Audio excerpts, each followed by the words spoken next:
the sound before the sword. Before the clash of steel, there was a whisper. Before the warrior's war cry, there was rhythm. Before the blade danced, the air was already alive, with sound.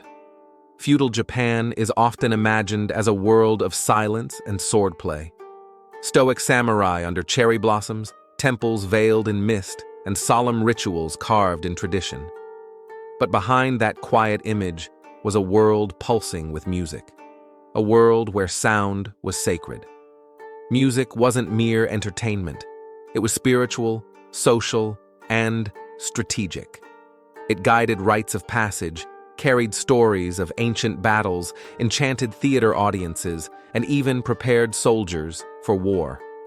From the imperial court to rural villages, from monks in meditation to performers in painted masks, every note had meaning. Every silence had weight. Some instruments were delicate, played with graceful hands behind shoji screens. Others were thunderous, shaking the earth under festival drums. Some were reserved for emperors, others for wandering monks or blind storytellers. But all of them, in their own way, shaped the cultural soul of a nation that revered discipline, transience, and harmony. This journey will not just explore instruments. It will reveal how Japan once heard its world, in the sigh of bamboo flutes, the vibration of silk strings, and the roar of a taiko calling the ancestors home. Step into the forgotten orchestra of feudal Japan, where music wasn't background. It was everything. Koto, the court's harp. The koto rests like a sleeping dragon, long, graceful, and ancient. With its polished wooden body and 13 silk or nylon strings, it was the signature sound of the imperial court, noble households, and highly educated women. But more than an instrument, the koto was a mirror, reflecting the soul of whoever played it. Adapted from the Chinese guzheng, the koto entered Japan over 1,000 years ago and was slowly refined into a uniquely Japanese voice, delicate, melancholic, and restrained.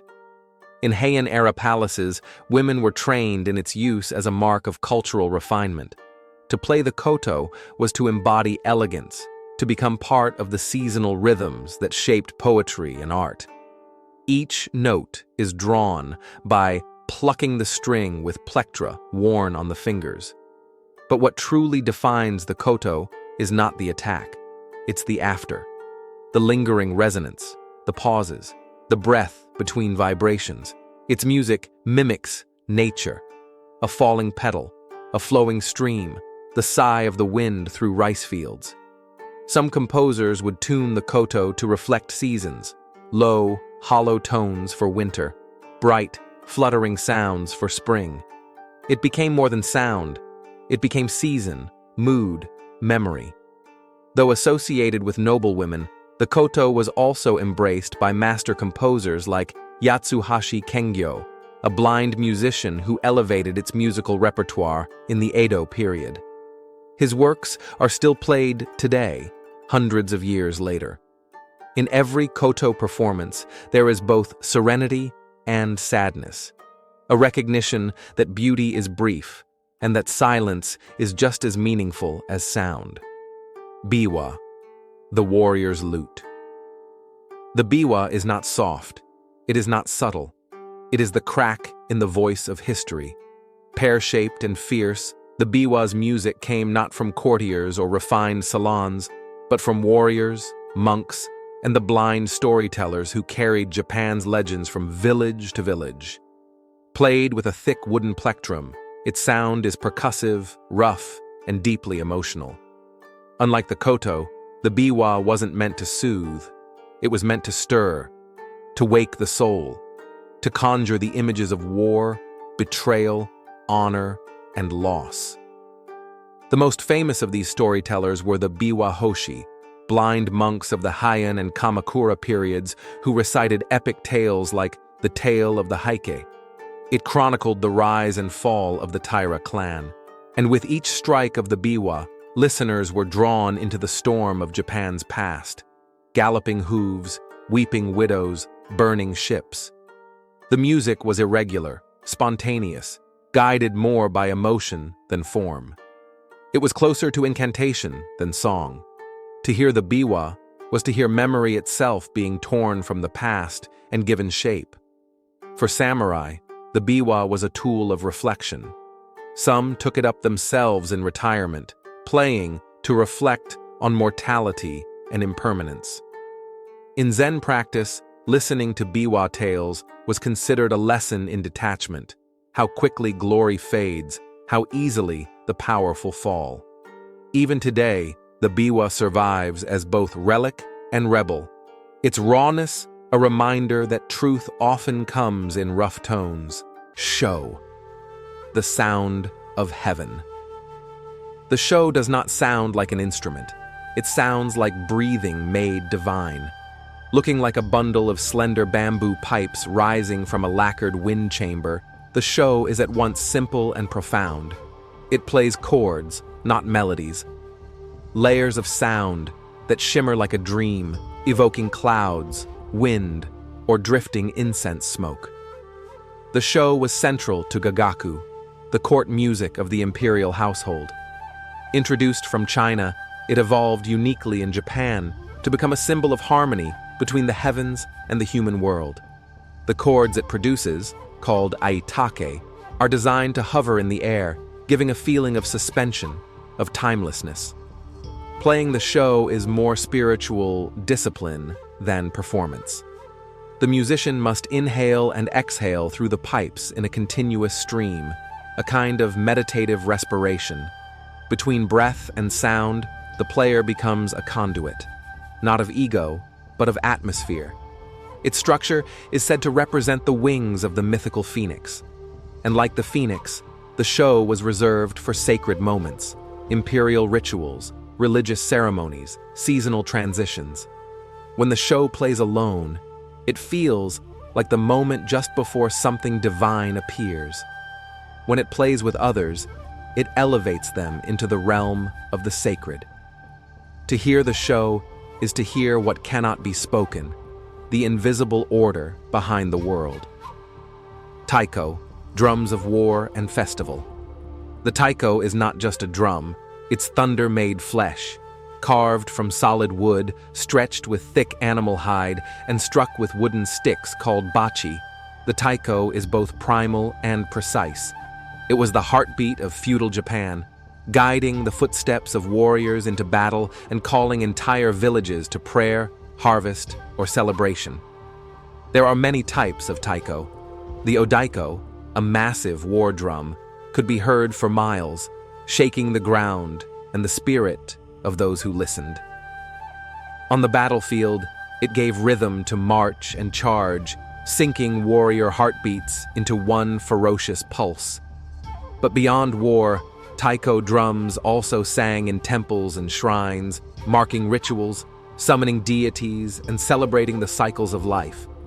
In rural towns, Matsuri festivals featured choreographed taiko performances, where drummers became dancers and every strike told a story. What sets taiko apart is its physicality. It demands full-body movement. The drummer's stance, breath, and spirit all feed the beat. It's not only about sound, it's about presence. Each strike is intention. Each silence is tension. To master taiko is to enter a form of discipline as demanding as martial arts. It's not a solo act, it's communal. A taiko ensemble moves like a single creature, with the audience not just hearing the sound, but feeling it resonate through their bones. In feudal Japan, the taiko was power, and to beat it was to speak with gods and ancestors alike. Fue, wind of the spirit. The Fue, Japan's family of flutes, speaks with the wind, and none more haunting than the shakuhachi. Simple in appearance, a length of bamboo, hollowed and open at the end, the shakuhachi holds a universe inside. Its breathy, wavering tones are instantly recognizable, like wind through trees or a ghost remembering its name. In feudal Japan, it became the sacred tool of the Komuso monks, wandering ascetics of the Fuke sect of Zen Buddhism. Wearing woven baskets over their heads to erase ego, they played the shakuhachi not for music, but for meditation. Their melodies were suizen, blowing zen. Every note was a breath. Every pause was presence. No need for lyrics, no need for rhythm. The soul speaks clearest in stillness. Unlike the Western flute, the shakuhachi isn't easy to control. Its unpredictability is part of its beauty. A single note can bend and break in 100 directions. This wasn't seen as flaw, but truth. It reflects nature, human imperfection, the fleeting nature of all things. Even samurai, when aging out of war or retiring into monkhood, would take up the shakuhachi as a final path toward inner peace. They traded the sword for breath, the battlefield for bamboo. To hear the shakuhachi is to feel a conversation with the void, where even silence becomes sacred. Gagaku, music of the celestial court. Before Japan had opera, before orchestras or cinema scores, there was Gagaku. Born in the imperial courts over 13 centuries ago, Gagaku is the oldest continuous orchestral tradition in the world. Its name means elegant music. But to hear it is to step outside of time. Performed with a small ensemble, often a show, hichiriki, double reed flute, Koto, Biwa, and Taiko, Gagaku doesn't follow melody or harmony as we know it. Its movement is slow, floating, even surreal. There's no climax, no resolution. Instead, it weaves an atmosphere, one that evokes the cosmos, eternity, the sacred. It was played in the inner sanctums of Kyoto's palaces during rituals that aligned heaven and earth. Dancers in embroidered robes moved in precise patterns. The music seemed to drift like incense, a sonic offering to the divine. To the untrained ear, Gagaku may feel eerie, dissonant, alien. But that's the point. It's not about entertainment. It's about transcendence. The music reminds us that some truths are not spoken. They're felt, on a level beyond words. To listen to Gagaku is to hear the breath of empires, the silence of spirits, the time before the first sunrise. Even today, it is performed in shrines and national ceremonies, connecting modern Japan to a spiritual lineage few other nations can still hear. Theater and ritual, music beyond the notes. In Japan, music didn't always soothe. Sometimes it unsettled. In Noh theater, the soundscape is sparse, eerie, and deliberate. One piercing flute note, a sudden drum beat, long stretches of silence. The actors move in slow, stylized ways, and the music follows not rhythm, but tension. The Noken flute doesn't play melodies, it wails. The Suzumi drum doesn't mark time, it punctuates emotion. The air between the notes is as crucial as the sound itself. The result is a dream state, a space between worlds where spirits, memory, and shadow walk together. Noh emerged in the 14th century, supported by shoguns like Ashikaga Yoshimitsu. It blended Shinto ritual, Buddhist thought, and dramatic minimalism, and the music was its soul. In Shinto ceremonies, instruments like bells, cymbals, and Gagaku ensembles helped purify the space, invite deities, kami, and mark the changing seasons. Ritual music was not performed, it was enacted, as if the gods themselves were listening. Then came kabuki, theatrical, colorful, chaotic. Its music was faster, louder, performed live with shamisen, clappers, and voice-over narration, joruri. It dramatized love, betrayal, and revenge with flair, but never lost touch with its sacred roots. All these forms shared one truth. In Japan, music wasn't just art, it was presence. It made the invisible audible. The past still plays. In today's Japan, bullet trains pass over ancient shrines. Neon signs blink beside wooden temples. But beneath the digital hum, These ancient sounds still breathe. You can still hear the Koto in Kyoto tea houses, the Taiko echoes in summer festivals, the Shakuhachi sighs in mountain temples, and the sho still rises like mist in sacred halls. These instruments are not relics. They are reminders. That sound shapes culture. That breath holds memory. That rhythm, once learned, is never lost. The samurai are gone. The castles have aged. But the music remains, waiting for someone to listen, not just with ears, but with soul. If this journey stirred something in you, subscribe to Japan Rewind for more forgotten sounds, timeless rituals, and stories echoing through the ages. Leave a comment below. Which instrument moved you the most? And which sound would you want to bring back?